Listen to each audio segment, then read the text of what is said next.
తెలంగాణలోని వనరులను సద్వినియోగం చేసుకుని ఉద్యాన పంటల్లో స్వయం సమృద్ధి సాధించాలని రాష్ట్ర ప్రభుత్వం నిర్ణయించింది. పండ్లు, కూరగాయలు, పూల సాగులో విస్తీర్ణం, ఉత్పత్తి పెంపునకు ప్రణాళికలను సిద్ధం చేయాలని ఆదేశించింది. స్థానిక అవసరాలతో పాటు ఉద్యాన ఉత్పత్తుల్లో ఎగుమతి అవకాశాలను అందిపుచ్చుకునేందుకు సాగు తెలంగాణ జిల్లాలను ఉద్యాన కాలనీలుగా తీర్చిదిద్దాలని ప్రతిపాదించింది. ప్రధానంగా తినే 10 రకాల పండ్లు, కాయగూరలు, పూల సాగులో రైతులకు ప్రోత్సాహకాలను అందించనున్నారు.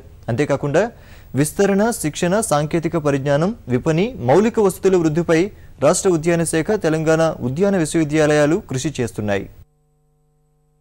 రాష్ట్రంలో ఉద్యాన రంగం బలోపేతానికి సర్కారు ప్రత్యేక దృష్టి సారించింది. సన్నకారు పురోగతితో పాటు ఉద్యానోత్పత్తుల పెంపకంలో స్వయం సమృద్ధి కోసం రాష్ట్రాన్ని ఉద్యాన కాలనీలుగా తీర్చిదిద్దేందుకు ఉద్యాన శాఖ సమాయత్తమైంది. బహిరంగ విపణిలో నిత్యం గిరాకీ ఉండే 10 రకాల పండ్లు, కూరగాయలు, పూల తోటల ఉత్పాదకత పెంపొందించేందుకు కొత్త ప్రణాళికలను రూపొందిస్తోంది. సాగు తెలంగాణ జిల్లాల్లోని స్థానిక వాతావరణ పరిస్థితుల ఆధారంగా ఈ కాలనీలను ఏర్పాటు చేయనున్నారు. యంత్ర సామాగ్రి, సాంకేతిక పరిజ్ఞానం అందిపుచ్చుకోవడం సహా శుద్ధి పరిశ్రమలను నెలకొల్పనున్నారు. జిల్లాల వారీగా పేరుగాంచిన దశేరి, హిమాయత్, తోతాపురి, బంగినపల్లి మామిళ్లు, పెద్ద రేగు పండ్లు, సీతాఫలాల సాగును కూడా ప్రోత్సహించనున్నారు. కూరగాయలు, పండ్లు, పూలు, ఔషధ మొక్కల కాలనీల ఏర్పాటుకు ఉద్యాన శాఖ విస్తృత కసరత్తు చేస్తోంది. చక్కటి వాతావరణం ఉన్న ఫ్రూట్స్ ఉన్నాయి. దశేరి కానీ, north Indian variety, Himayat variety మన రాష్ట్రంలో బాగా వస్తుంది. అదేవిధంగా బంగనపల్లి మన ప్రాంతంలో బాగా వస్తుంది. ఇట్లాంటి రకాలను ఐడెంటిఫై చేసి వాటికి ఒక సిస్టమేటిక్గా బ్రాండింగ్ ఇచ్చి వాటిని ఇంటెన్సివ్ కల్టివేషన్లో మ్యాక్సిమం ప్రొడక్టివిటీ ఉన్న రాష్ట్రాలతోటి కంపేర్ చేసుకొని మన రాష్ట్రంలో ప్రొడక్టివిటీ తక్కువ ఉండడానికి కారణాలు ఏంటి, ఆ ప్రొడక్టివిటీ పెంచాలంటే ఎలాంటి స్టెప్స్ వేసుకోవాలి, యూనివర్సిటీ ద్వారా, మా డిపార్ట్మెంటల్ ఎక్స్టెన్షన్ ద్వారా, ట్రైనింగ్స్ ద్వారా వాటన్నిటి మీద ఒక ఫోకస్ డాక్యుమెంట్స్ తయారు చేసుకొని పోవడం జరుగుతుంది. అదేవిధంగానే ఫ్లవర్స్ కానీ, వెజిటేబుల్స్ కానీ, ఫ్రూట్స్ కానీ, మెడిసినల్ ప్లాంట్స్ కానీ జిల్లా వారీగా చేసుకోవడం జరుగుతూ ఉంది.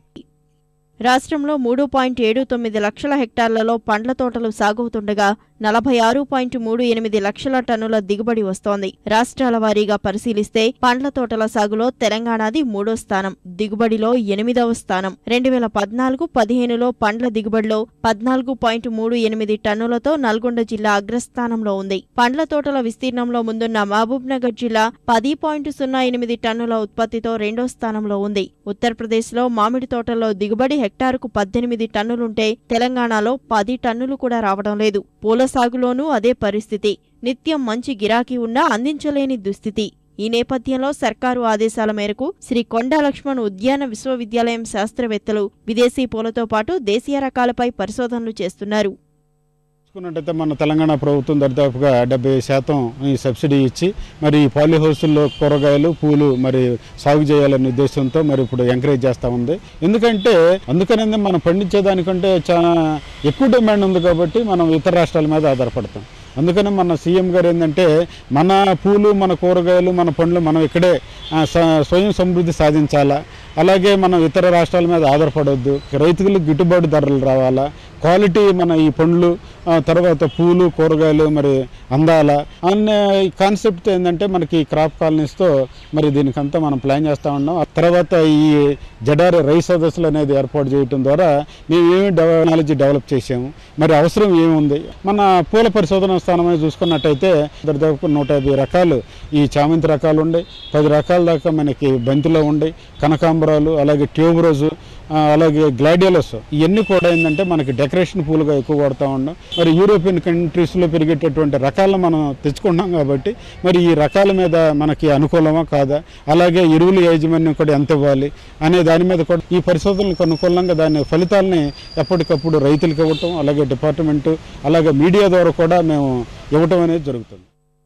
రాష్ట్ర ముఖ్యమంత్రి, వ్యవసాయ మంత్రి ఆదేశాల మేరకు ఉద్యాన శాఖ కమిషనర్ వెంకట్రామిరెడ్డి సంబంధిత వ్యక్తులతో ఇప్పటికే సంప్రదింపులు జరుపుతున్నారు. పండ్ల పరిశోధనా స్థానం, పూల పరిశోధనా స్థానం శాస్త్రవేత్తలు, నిపుణులతో చర్చిస్తున్నారు. క్షేత్రస్థాయి కసరత్తు అనంతరం విజన్ డాక్యుమెంట్ రూపొందించనున్నట్లు ఉద్యాన శాఖ కమిషనర్ వెంకట్రామిరెడ్డి తెలిపారు. కొన్ని స్పెసిఫిక్ క్రాప్స్ కొన్ని జిల్లాలో జరుగుతున్నాయి. ఉదాహరణకి పసుపు ఉంది. పసుపు అనేది 4 జిల్లాలని డామినేట్ అయింది.